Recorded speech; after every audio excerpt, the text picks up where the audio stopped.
Namaskar. Sahitya Akademi's recently launched webline literature series. Today we will have a Kavi Sandhi program with noted Gujarati poet Dr. Jawahar Bakshi Fana. At this Kavi Sandhi, I heartily welcome Dr. Jawahar Bakshi ji. Thank you. Following the pattern of Sahitya Akademi's famous Kavi Sandhi program, Jawahar Bakshi ji will share his views, his experiences into his creative writing, and recite some of his poems, his ghazals. Dr. Jawahar Bakshi writes under the nom de plume Fana.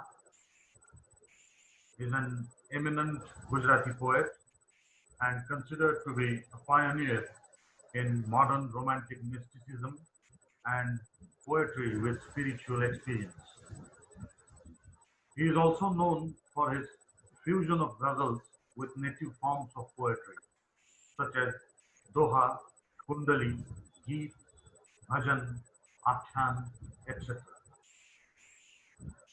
Fana has 4 books to his credit, 3 collections of ghazals, and a research work, Narsi Mehtani Kavitama Adhyatmikta, besides talking books and musical CDs as well.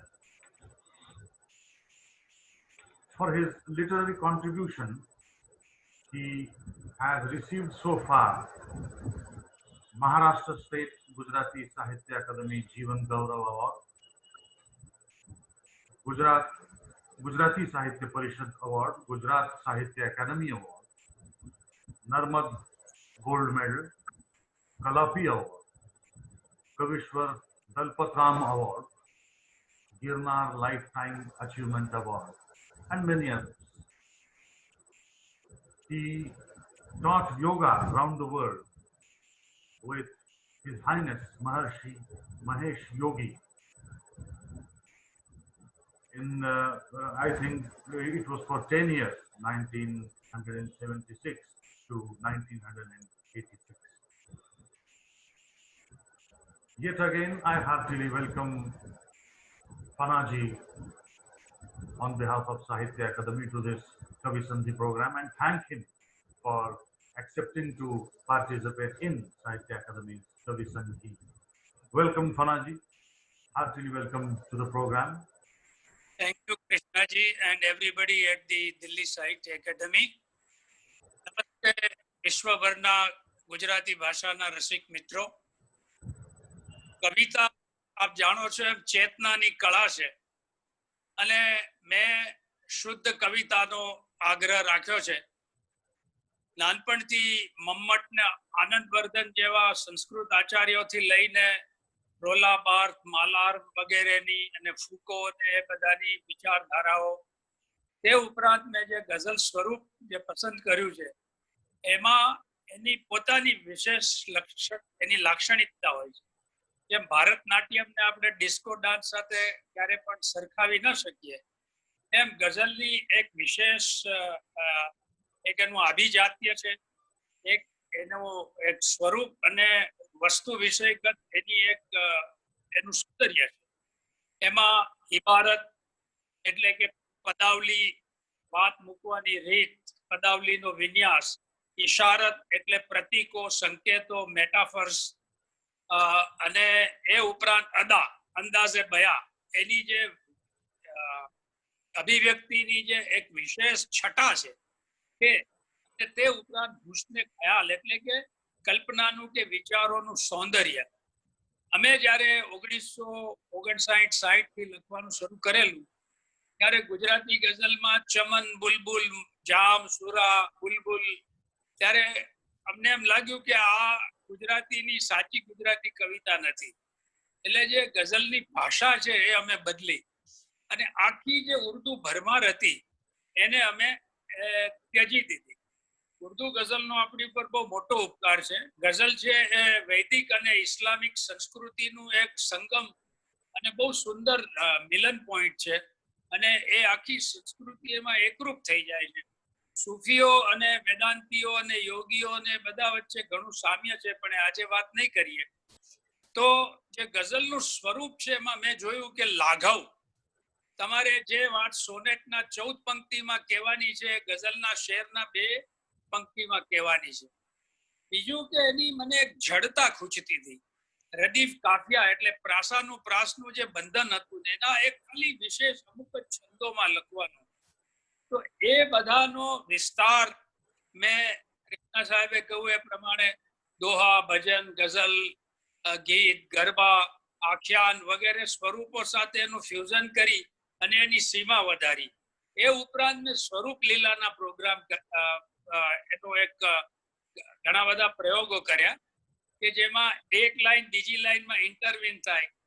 Classical Dhrupad કે ખ્યાલ ગાયકીની જેમ એક line constant રહીને નીચેની બદલતી રહે, એવા અનેક જાતના મેં પ્રયોગો કર્યા છે. એ ઉપરાંત ગઝલની સામેના જે આક્ષેપો હતા કે ગઝલનો મૂળ શીર્ણ વિશીર્ણ એટલે તૂટેલો ફૂટેલો હોય. એક શેર પ્રિયતમાના વાળ ઉપર હોય તો બીજો મૃત્યુ ઉપર હોય તો ત્રીજો શરાબ ઉપર હોય. એટલે મેં એક મૂળની મારા સમયમાં મેં સૌથી મોટી જેને મુસલસલ ગઝલ કહેવાય, એક જાણે એક આખી કવિતા હોય એવી સૌથી વધારે ગઝલો મેં લખેલી.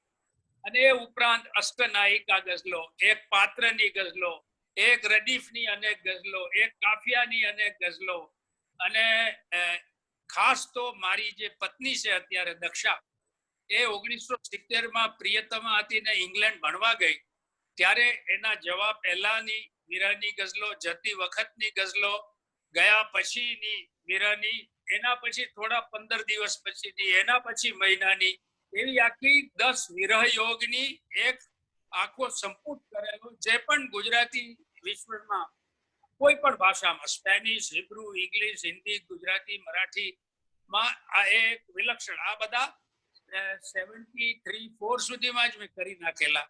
તો જે આજે હું પહેલી ગઝલ સંભળાવવાનો છું એ મેં 1969માં લખેલી, અને ત્યારે એ અષ્ટનાયિકામાં વિરહોત્કંઠિતા, જે પોતાના પ્રિયતમની પ્રતીક્ષા કરી રહી છે અને અંદર એને એમ થાય કે આવશે નહીં આવશે ને, તો જે આજે ગઝલમાં ગુજરાતી ભાષામાં કામ થયું છે. અને આનો છંદ મેં ફાઇલાતુન ફાઇલુતુનની બદલે દોહાનો 13 અને 11 માત્રાનો જે આપણો પારંપરિક દોહા છે કબીર સાહેબ થી લઈને બધાના, તો એનો મતલબ સાંભળો કે કોઈ હમણાં આવશે ભીતો ભણકારાય, કોઈ હમણાં આવશે ભીતો ભણકારાય, અરે એક અમસ્તી શક્યતા ને આખું ઘર પડગાય. એક અમસ્તી શક્યતા ને આખું ઘર પડગાય. હવે જો આ પ્રતીકો અને ભાવના જે આખું વિશ્વ બદલાઈ ગયું કે દરિયો ઉમટે આંખમાં દેખું તારા વહાણ, દરિયો ઉમટે આંખમાં દેખું તારા વહાણ, પરદેશીના સ્વપ્ન પણ પરદેશી થઈ જાય. ને આ સાંભળજો કે સંતા તો ફરતો રહું પગલે પગલે બીક, સંતા તો ફરતો રહું પગલે પગલે બીક, આ ઝાકળિયા દેશમાં ક્યાંક સૂરજ મળી જાય, આ ઝાકળિયા દેશમાં ક્યાંક સૂરજ મળી જાય. ને આ ખાસ સાંભળજો, આ વાત છે એ અભિવ્યક્તિની છે, પણ રામના વનવાસ સાથે, રામાયણના પ્રસંગ સાથે છે કે દેશ વટો પૂરો થતા પાછા ફરશે શબ્દ, દેશ વટો પૂરો થતા પાછા ફરશે શબ્દ, રામ કરે ને કંઈક તો કહેવા જેવું થાય, રામ કરે ને કંઈક તો કહેવા જેવું થાય. હવે શું કહેવા જેવું એ તમે સમજી શકો છો. ને છેલ્લો શેર છે કે આ ઘણો પ્રચલિત થયેલો કે આજ કાલમાં પીગળે સદી સદી નામ, આ પ્રતીક્ષા છે નિરંતર સતત. આજ કાલમાં પીગળે સદી સદીના મીર, કોઈ હમણાં આવશે વાટ સળગતી જાય, હમણાં આવશે ભીતો ભણકારાય, એક અમસ્તી શક્યતા ને આખું ઘર પડઘાય. અને એ જમાનામાં જે ગઝલના દર્દની જે ગઝલો હતી, જેમ કે મારી 67, 68, 69 ની ગઝલ, દૂરતા કોઈ વખત મોંઘી પડી, દૂરતા કોઈ વખત મોંઘી પડી, પણ નિકટતા તો સતત મોંઘી પડી. ને મેં અત્યારે કૃષ્ણા સાહેબ સોશિયલ મીડિયામાં કોરોના વાયરસ માટેની ગઝલ તરીકે છે, દૂરતા કોઈ વખત મોંઘી પડી પણ નિકટતા તો સતત મોંઘી પડી. આ પ્રેમ અને જીવનના દર્દની ગઝલો છે. ને એનો ખાસ શેર કે મહેક તારા શહેરમાં સારી હતી, મહેક તારા શહેરમાં સારી હતી, શ્વાસમાં ગઈ કે તરત મોંઘી પડી. શ્વાસમાં ગઈ કે તરત મોંઘી પડી. જીવવા જેવું જ જીવાયું નહીં, જીવવા જેવું જ જીવાયું નહીં, જીવવાની આવડત મોંઘી પડી. આમ તો ઘરમાં કશું નહોતું છતાં બહાર રહેવાની શરત મોંઘી પડી. ને મિત્રો, આ કવિતા લખવી એ શું છે કે શક્યતાઓમાં સતત સળગ્યા કર્યો, શક્યતાઓમાં સતત સળગ્યા કર્યો, શબ્દ સાથેની રમત મોંઘી પડી.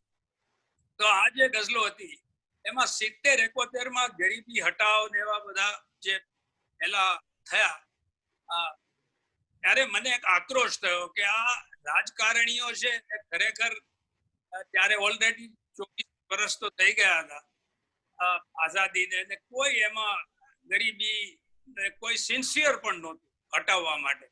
અને એક તરફથી અમારા બહુ જ આદરણીય ઉમાશંકર જોશીજી, જ્ઞાનપીઠ એવોર્ડ વિનર છે, એમણે એમ લખેલું કે ભૂખ્યા જનોનો જઠરાગ્નિ જાગશે તો આ બધા ખંડેરની તમને ભસ્મકણી પણ નહીં લાદે. એટલે એવી મોટી સિવિલ વોર હિન્દુસ્તાનમાં થશે. ને હું એનાથી જુદા મતનો, વિરોધી મતનો હતો કે ભારતની પ્રજા 300 વર્ષ ગુલામીની જેમ ગુલાબ જાંબુ ખાઈ ગઈ અને એ મરેલ ચામડીની પ્રજા છે, એને ગમે તેટલું ચાપખા મારો કાંઈ થતું નથી. તો એ આક્રોશથી એક ગઝલ મને યાદ છે કૃષ્ણા સાહેબ કે હું ઓડિટ કરતો હતો ત્યારે, હું ચાર્ટર્ડ એકાઉન્ટન્ટ છું અને ઇન્ટરનેશનલ શિપિંગ કંપનીની ઓડિટ કરતો હતો ને ક્યારે ગુસ્સામાં કેટલા બધા મુંબઈના લત્તાઓ ટ્રાફિક સિગ્નલ સાથે ક્રોસ કરીને 70, 71 માં મારા હોસ્ટેલની નીચે આવ્યો ત્યારે મને ખબર પડી કે ઓ બાપરે, આ તો એક આખી ગઝલ પડી. એ ગઝલ ખૂબ ફેમસ પણ છે અને ખૂબ ગવાય પણ છે. તો એનું શીર્ષક છે આજના માણસની ગઝલ કે ટોળાની શૂન્યતા છું, જવા દો કશું નથી. ટોળાની કાંઈક છું પણ કાંઈ નથી, નથિંગનેસ ઓફ ધી ક્રાઉડ. ટોળાની શૂન્યતા છું, જવા દો કશું નથી, મારા જીવનનો મર્મ છું, હું છું ને હું નથી. હું જયારે ગામથી આવ્યો ત્યારે મેં અહીંયા રાતના મુંબઈમાં ફરતો ત્યારે હજારો લોકો ફૂટપાથ પર સૂતા અને ત્યારે હું શંકરાચાર્યને વાંચતો કે બ્રહ્મ સત્ય ને જગત મિથ્યા. તો આમ હું છું ને હું નથી, અને આ એક સડકનું સત્ય છે કે મારા જીવનનો મર્મ છું, હું છું ને હું નથી. અને હવે સાહેબ આ સ્લોગનિઝમનો શેર સાંભળો કે હું તો નગરનો ઢોલ છું, દાંડી પીટો મને. હું તો નગરનો ઢોલ છું, દાંડી પીટો મને. ખાલીપણું બીજા તો કોઈ કામનું નથી. ખાલીપણું, આપણે એમ્પ્ટી છીએ, આપણે ખાલી છીએ એટલે આ રાજકારણીઓ આપણને વગાડે રાખે છે. અને સાહેબ આ એકદમ આધુનિક શેર સાંભળો. જીસસ ક્રાઇસ્ટને છેલ્લે શૂળી ઉપર માચડા પર ચડાવેલો એનો રેફરન્સ છે કે શૂળી ઉપર જીવું છું, એ મરી ગયા પણ હું જીવું છું. શૂળી ઉપર જીવું છું ને લંબાતો હાથ છું. આ હાથ જે લંબાઈ છે એમના હાથ પોળા કરીને વાત. શૂળી ઉપર જીવું છું ને લંબાતો હાથ છું, મારામાં ને ઈશુમાં બીજું કઈ નવું નથી. રોજ મારા લંબાયેલા હાથ મિત્રતા માટે, મદદ માટે રોજ ખિલ્લા ઠોકાય અને છતાંય હું જીવું. શૂળી ઉપર જીવું છું ને લંબાતો હાથ છું, મારામાં ને ઈશુમાં બીજું કઈ નવું નથી. આ શેર સાંભળજો કે નામર્દ શહેનશાહનું ફરમાન થઈ જઈશ. નામર્દ શહેનશાહનું ફરમાન થઈ જઈશ. હું ઢોલ છું, પીટો, મને કંઈ પણ થતું નથી. આ મરેલ ચામડી, મને કંઈ પણ થતું નથી. ને છેલ્લો શેર છે જે ઉમાશંકર જોશીજી ને એમણે મને કહેલું કે મેં એનો જવાબ પણ આપ્યો છે, મેં વાંચ્યો નથી, પણ સાંત્વનના પોલા થીગડામાં સૂઈ ગઈ છે રાત. હોલો પેચીસ ઓફ કોન્સોલેશન, કુઆ ખુદવા દેંગે, સ્કૂલ બંધવા દેંગે, એ सब સાંત્વનના પોલા થીગડામાં સૂઈ ગઈ છે રાત. અરે બીડીના ઠૂઠિયામાં કોઈ બોલતું. આપણું મોઢું બંધ કરવું હોય ત્યારે કંઈક આપવું પડે. શું આપે? બીડી નહીં, ઠૂઠું નહીં, ઠૂઠ્યું. ને જોશીજીને મેં કહ્યું કે અગ્નિમાં કંઈ એવું જોર હોય તો પ્રગટ થાય. આપણો આ સામાન્ય માણસનો અગ્નિ એક કસ મારો, બીડી નહીં, ઠૂઠ નહીં, ઠૂઠિયાની, ત્યાં તો એ ખતમ થઈ જાય છે. અને સૌથી કરુણ વાત શું છે મિત્રો ખબર છે? કે આ આખી પ્રજા અગ્નિ અંદર રાખે છે ને ધુમાડો બહાર કાઢે છે. ને ધુમાડાથી કોઈ મહેલો પડતા નથી. ટોળાની શૂન્યતા શું, જવા દો, કશું નથી. મારા જીવનનો મર્મ શું, હું છું ને. આ રીતે જે ગઝલ ચાલતી હતી એમાં પછી હું મહર્ષિ મહેશ યોગીના 1970માં 71માં એમના મોટા કોર્સમાં ઋષિકેશ ગયો, હિમાલયમાં ખૂબ સાધના કરી, અને એક ફિલોસોફિકલ ને મને આધ્યાત્મિક અનુભૂતિ નો એક સરસ, એ બધી વાતો કહી શકાય એમ નથી, પણ જે મારી યાત્રા, મને એમ લાગ્યું કે આપણે પરમાત્માને કે પ્રિયતમાને કે જીવનમાં કઈ પણ વસ્તુને, નોકરીથી લઈને કંઈ પણ એને શોધીએ છીએ તો એ આપણી શોધમાં કંઈક ને કંઈક તકલીફ. તો આ ગઝલ ને ઘણા લોકો મહાગઝલ કહેતા હતા, કેમ કે આમાં 6 શેર છે. એ અષ્ટધા પ્રકૃતિમાં આકાશ, વાયુ, અગ્નિ, જલ, પૃથ્વીનો એક શેર છે, ને મન, બુદ્ધિ, અહંકાર, કોન્શિયસનેસ, ચેતનાનો એક શેર છે. અને આજે પરમાત્માના પ્રાપ્ત કરવાના જે વિઘ્નો છે એને આમાં સંતાડીને છુપાવીને કહેવામાં આવ્યા છે. અને આ ગઝલનો રદીફ ગુજરાતી ભાષા કે કોઈ પણ ભાષાનો સૌથી લાંબો રદીફ હતો. પછી આનાથી મોટો રદીફ મેં જ લખ્યો, પણ ત્યારે 90s અને 2000 સુધી, આ 90s સુધી એટલી આ સૌથી મોટો રદીફ હતો. અને એનો મતલબ છે કે તારાપણાના શહેરમાં જો તું મને શોધ્યા કરે તો હું તને ક્યાંથી મળું. તારાપણાના શહેરમાં જો તું મને શોધ્યા કરે તો હું તને ક્યાંથી મળું. આમ આયનાના શહેરમાં જો તું મને શોધ્યા કરે તો હું તને ક્યાંથી મળું. આ તારાપણા એટલે આપણો અહંકાર. જીવ ને શિવ વચ્ચે સૌથી મોટી જો આળસ હોય, જો આવરણ હોય, જો પડદો હોય, ઘૂંઘટ કાપટ ખોલ, એ આ પટ હોય તો એ અહંકાર. અને મામકાહા પાંડવાશ્ચેવા, આ જે મારા છે, આયનાનું શહેર, મારો દીકરો, મારી વહુ, મારો ગ્રાન્ડસન વગેરે. તો હવે આમાં જુઓ કે આખો એક રદીફ, એક કાફિયાને બાદ કરતા આખી લાઈન રદીફ. અને આ જે પહેલી ગઝલ ગુજરાતીની જ્યાં નજર મારી કરે, શરૂઆતની ગઝલો, તો એના દોઢો છે, એનો છંદ લંબાયો છે મેં. તો તારાપણાના શહેરમાં જો તું મને શોધ્યા કરે તો હું તને ક્યાંથી મળું. આમ આયનાના શહેરમાં જો તું મને શોધ્યા કરે તો હું તને ક્યાંથી મળું. ને શેર સાંભળજો કે શાશ્વત મિલનથી તે સનાતન દૂરતાના સંભવોનું આંધળું આકાશ. બે એક્સ્ટ્રીમ, કાયમનું મિલન અથવા બિલકુલ સમાંતર રેખાની જેમ ક્યારે નહીં મળે, એની વચ્ચે આ આકાશ તત્વનો શેર છે. શાશ્વત મિલનથી તે સનાતન દૂરતાના સંભવોનું આંધળું આકાશ શું. નિશ્ચિતપણાના શહેરમાં જો તું મને શોધ્યા કરે તો હું તને ક્યાંથી મળું.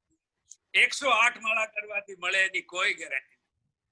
એટલે અને શેર છે બીજો કે હું તો હવાના ગર્ભમાં લજ્જામણી જેવા સુકોમળ શ્વાસનું હોવા પર. એટલો બધો રિફાઇન છે. પહેલા શેરમાં આપણે તેષામ નિત્યાભિયુક્તાનામની વાત કરી. હવે અત્યારે એ જે દિવ્ય છે એ કેટલું રિફાઇન છે એની વાત છે કે હું તો હવાના ગર્ભમાં, લજ્જામણી એટલે ટચ મી નોટ ફ્લાવર, એને આપણે સંકોચીએ તો અડીએ તો આમ થઈ જાય, એના એ ટેન્ડર શ્વાસ ને શ્વાસ નહીં, શ્વાસનું એ હવા પણ, અને હું ક્યાં છું? હવાના ગર્ભમાં. આ પવનનો શેર છે, વાયુનો.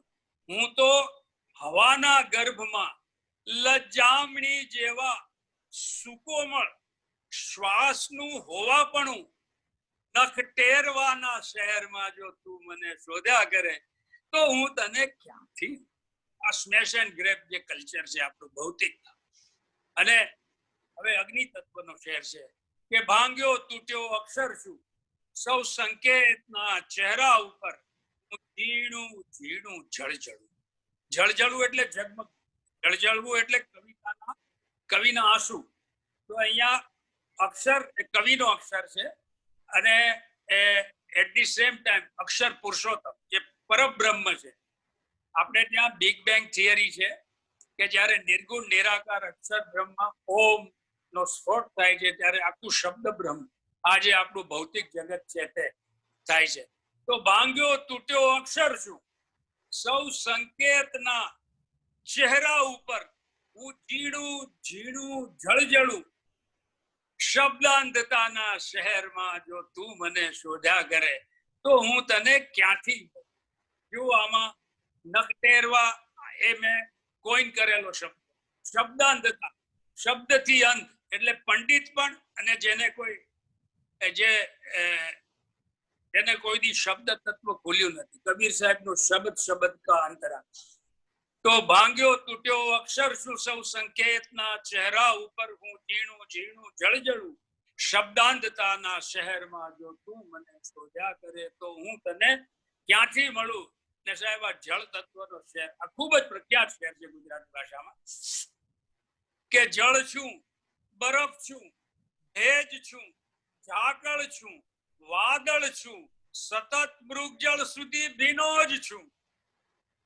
અહીંયા જળનું પંચીકરણ છે.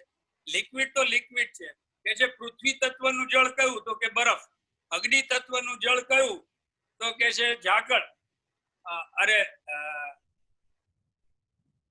ભેજ, વાયુ તત્વનું જળ કયું તો કે ઝાકળ, આકાશ તત્વનું ભેજ કયું તો કે વાદળ. અને તારી તાકાત હોય તો માયા મૃગજળમાં પણ હું મળું છું, મૃગજળ સુધી. મૃગજળમાં ભીનો છે એવી ભૂલ નહીં કે.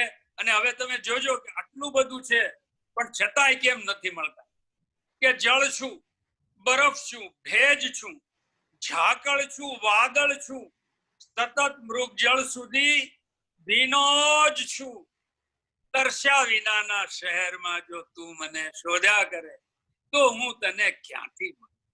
સાહેબ સુફિઝમનો પહેલો પાયો તલબ છે, ઈશ્વર પ્રણિધાન. એની તલબ પેદા કરો, એની તરસ. તારે જે સ્વરૂપમાં જોઈએ, જળ છું, બરફ છું, બધામાં મળીશ. જળ છું, બરફ છું, ભેજ છું, ઝાકળ છું, વાદળ છું, સતત મૃગજળ સુધી ભીનો જ છું. તરસ્યા વિનાના શહેરમાં જો તું મને શોધ્યા કરે તો હું તને ક્યાંથી મળું? ને છેલ્લો શેર છે કે અસ્તિત્વના ભસ્મસ થતા પૂર વચ્ચે એક અવિચળ સ્તંભ છે. અહીંયા પ્રહલાદનો રેફરન્સ છે, એમને સ્તંભ ફાટીને મળેલા. એના લો તો એ ચાલે. હું ક્યાં છું? અસ્તિત્વના ધસ્મસ થતા આ પૂર વચ્ચે એક અવિચળ સ્તંભ છું. માટી પગાના શહેરમાં જો તું મને શોધ્યા કરે તો હું તને ક્યાંથી મળું? માટી પગા એટલે એસ્કેપિસ્ટ કે જે, અથવા તો ડરીને જે પગલું નહીં. કબીર સાહેબ કહે છે મેં બોરી ડૂબન ડરી ગઈ કિનારે બેઠ. તો આ જીન ખોજા તીન પાયા ગહેરે પાણી પેઠ વાળી વાત છે કે તારે અવિચળ સ્તંભ સુધી પહોંચવું પડશે તો હું તને ત્યાં મળું. તો તારાપણાના શહેરમાં જો તું મને શોધ્યા કરે તો હું તને ક્યાંથી મળું? આ પછી એક બીજી જાતની એક અભિવ્યક્તિની ગઝલો થઈ, અને એમાંથી એક લઉં છું કે આંખોનો ભેદ આખરે ખુલ્લો થઈ ગયો. આ સૂફી ભાવ જેને ખબર હોય એ બધાને ખ્યાલ હશે કે આંખોનો ભેદ આખરે ખુલ્લો થઈ ગયો, બોલ્યા વિના જ હું બધે પડઘો થઈ ગયો. બોલ્યા વિના જ હું બધે પડઘો થઈ ગયો. ને શેર સાંભળજો કે આ એ જ અંધકાર છે કે જેનો ડર હતો. આ એ જ અંધકાર છે કે જેનો ડર હતો. આંખોને ખોલતા જ એ તડકો થઈ ગયો. આંખોને ખોલતા જ એ તડકો થઈ ગયો. અને શેર સાંભળજો કે જળને તો માત્ર જાણ છે તૃપ્તિ થવા વિશે. જળને તો માત્ર જાણ છે તૃપ્તિ થવા વિશે. મૃગજળને પૂછ કેમ હું તરસ્યો થઈ ગયો. મૃગજળને પૂછ કેમ હું તરસ્યો થઈ ગયો. ને આ છેલ્લા બે શેર મને બહુ ગમે છે, પરમાત્માએ આપ્યા છે એટલે કે શેર સાંભળજો કે તારી કૃપાથી તો થયો કેવળ બરફનો પાડ. વાત મૂળ એમ છે કે નિર્ગુણ નિરાકાર બ્રહ્મ પોતાના મેળે કશું જ કરી શકે નથી. એ નિષ્ક્રિય છે, નિર્ગુણ છે. પણ જ્યારે પૃથ્વી, જ્યારે સૃષ્ટિનું સર્જન કરવું હોય છે ત્યારે એને પ્રકૃતિ, તો આપણે પ્રકૃતિ છીએ તો પરમાત્માને કહે છે કે તું એમ નહીં માનતો કે તે એકલા એ ક્રિએશન છે, અમારા વિના કશું ન થઈ શકે. તો એ શું છે? બીજી પંક્તિમાં આવે છે, સાંભળજો કે તારી કૃપાથી તો થયો કેવળ બરફનો પાટ. મારી તરસના તાપથી દરિયો થઈ ગયો. ને છેલ્લો શેર છે, આ પણ ખૂબ પ્રખ્યાત શેર છે કે મસ્તી વધી ગઈ તો વિરક્તિ થઈ. વાત મિત્રો એમ છે કે આને સંન્યાસની વિરુદ્ધનો શેર કહેવાય છે. પણ સંન્યાસ શું છે? માત્ર વિચાર છે. આ શરીર પણ આપણું નથી. આ તો વસ્ત્ર છે પણ આપણું શરીર પણ નથી. આપણું છે શું કે આપણે છોડીએ. અને આત્મતૃપ્તિ વિના સાચો સંન્યાસ ક્યારે આવશે? એ કેવી રીતે થાય છે? બીજી પંક્તિમાં છે, સાંભળજો કે મસ્તી વધી ગઈ તો વિરક્તિ થઈ ગઈ. ઘેરો થયો ગુલાલ તો ભગવો થઈ ગયો. ઘેરો થયો, મસ્તી વધી ગઈ તો વિરક્તિ થઈ ગઈ. ઘેરો થયો ગુલાલ તો ભગવો થઈ ગયો. મારી તરસના તાપથી દરિયો થઈ ગયો. આંખોને ખોલતા જ એ તડકો થઈ ગયો. તો હવે આ જે કેટલો છે એમાં એક અમુક શેરો આપણને આવતા જ હોય છે. સર્જન પ્રક્રિયામાં ગઝલ મોટી જો ચેલેન્જ હોય તો આ જળ સ્વરૂપમાં સ્પોન્ટેનિટી લાવવાની, એક સહજ સ્ફૂર્ણ. અને બળવંતરાય ઠાકોર એક વિચાર પ્રધાન કવિતાનું કે your total creativity must be involved in making the best poet. તો અમે એટલી બધી સનિષ્ઠાથી, સાહેબ મેં 800 ગઝલ લખ્યા પછી જયારે પહેલો સંગ્રહ બહાર પાડ્યો ત્યારે 700 ગઝલો ફાડી નાખેલી છે. એવી કોઈની પહેલી કે નહીં, બેસ્ટ જ આપવું આપણે. તો આ જે ગઝલ છે એને લગભગ 400-450 કલાકની મહેનતે લખેલી. વાત એમ છે કે જે પર્યાય છે, જીવનના જુદા જુદા પાસા છે, એમાં સનાતન સત્ય ભૌતિક જગતમાં પામવું મુશ્કેલ છે. અને એ જે છે એ કેવી રીતે થાય છે?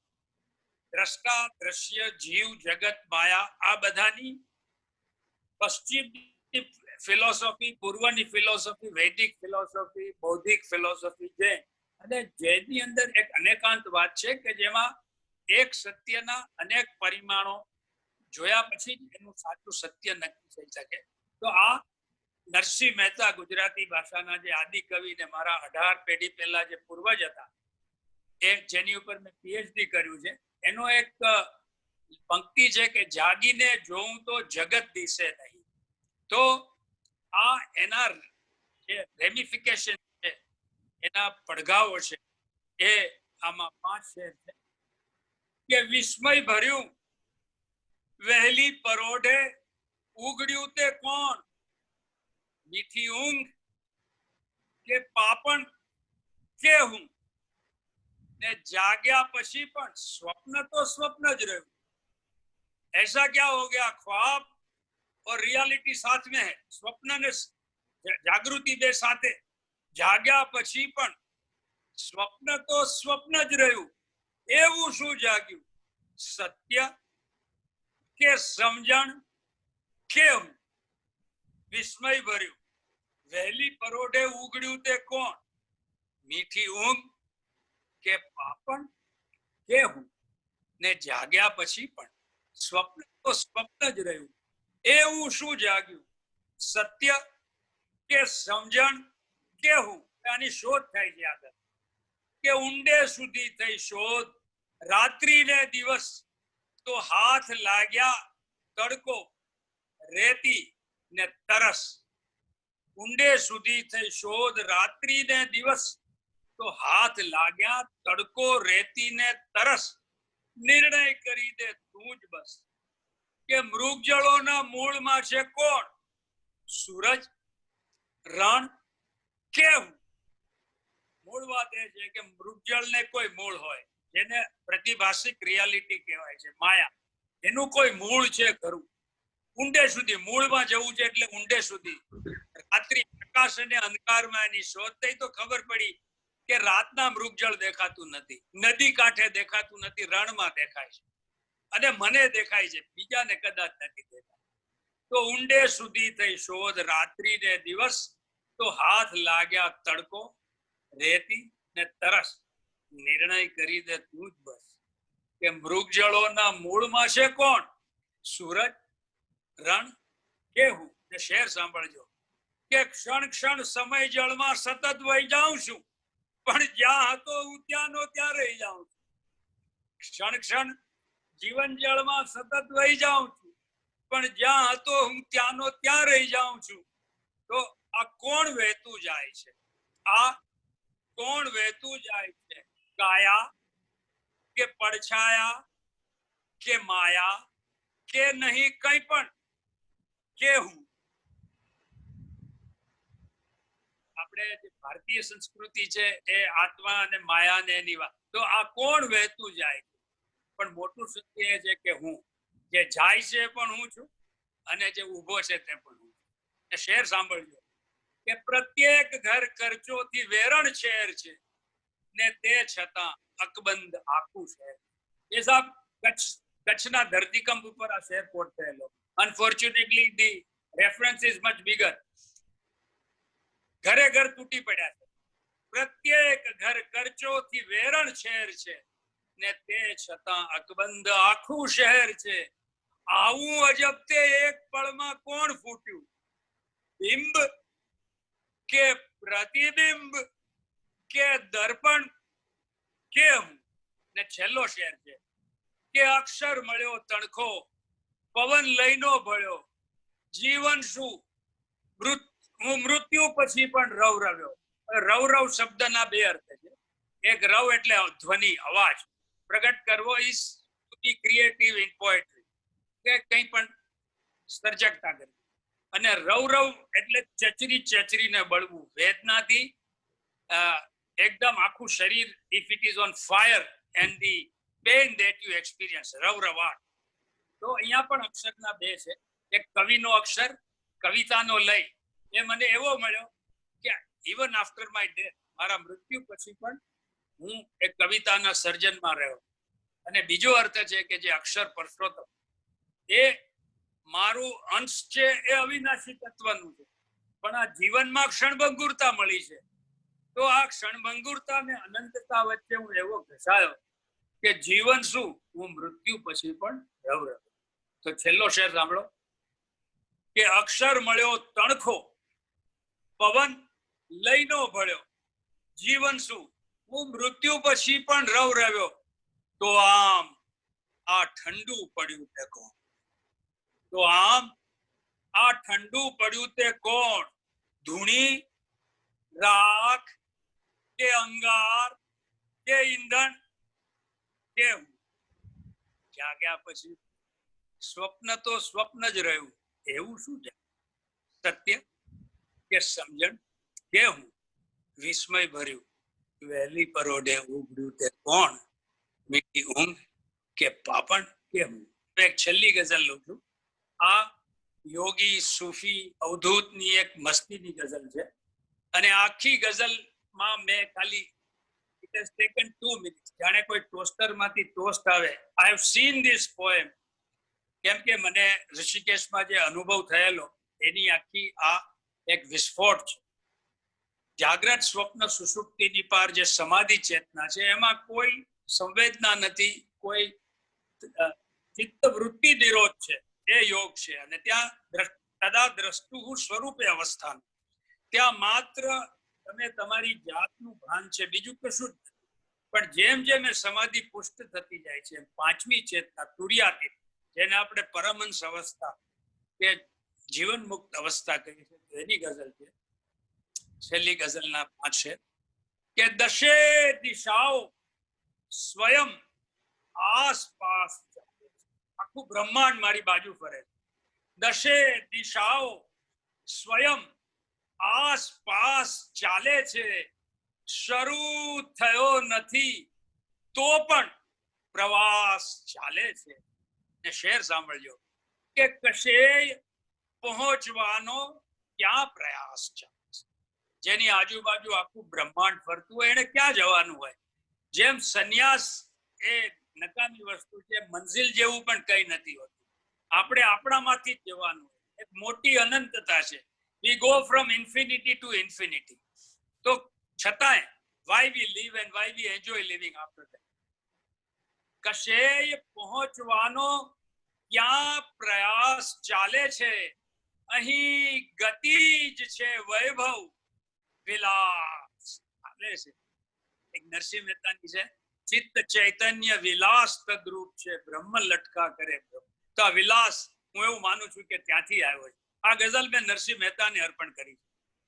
અને એનો પછીનો શેર છે, આ જુઓ કેવો અઠંગ યોગી છે કે કોઈનું આવવું નહીં આવવું, જવું ન જવું, કોઈનું આવવું નહીં આવવું, જવું ન જવું, અમસ્તો આંખમાં ઉઘાડવાસ.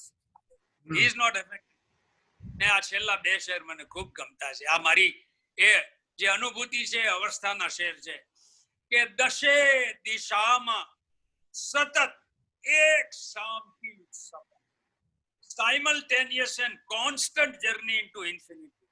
મને એમ લાગે છે કે હું આમ પણ વિસ્તાર પામું છું, આમ પણ છું, આમ પણ છું, આમ પણ છું. દશે દિશામાં સતત એક સામટી સફર, અને હું એ ન જાણું કે શ્વાસ ચાલે છે, અને હું એ ન જાણું કે શ્વાસ ચાલે છે. અને મિત્રો, આજના પ્રસંગનો છેલ્લો શેર એ પણ બહુ પ્રખ્યાત છે અને નરસિંહ મહેતાને અર્પણ છે કે અટકવું અટકવું એ ગતિનું જ કોઈ રૂપ હશે. અટકવું એ એક સ્પીડ છે, એક ગતિ છે, અને એક સ્થિરતા છે, સ્તબ્ધતા છે. તો અટકવું એ ગતિનું જ કોઈ રૂપ હશે. હું સાવ સ્થિર છું, મારામાં રાસ છે. હું સાવ સ્થિર છું, મારામાં રાસ ચાલે. આ ગુજરાતી ગઝલમાં રાસ પહેલી વાર આવ્યો સાહેબ. Thank you very much. નમસ્તે. જય ભારત, જય ભારતની ભાષા, જય સાહિત્ય એકેડમી, જય ગઝલ અને જય જગત. Thank you very much, Jawahar Bakshi, for joining us with your beautiful poems and rhythm and spirituality. Thanks a lot.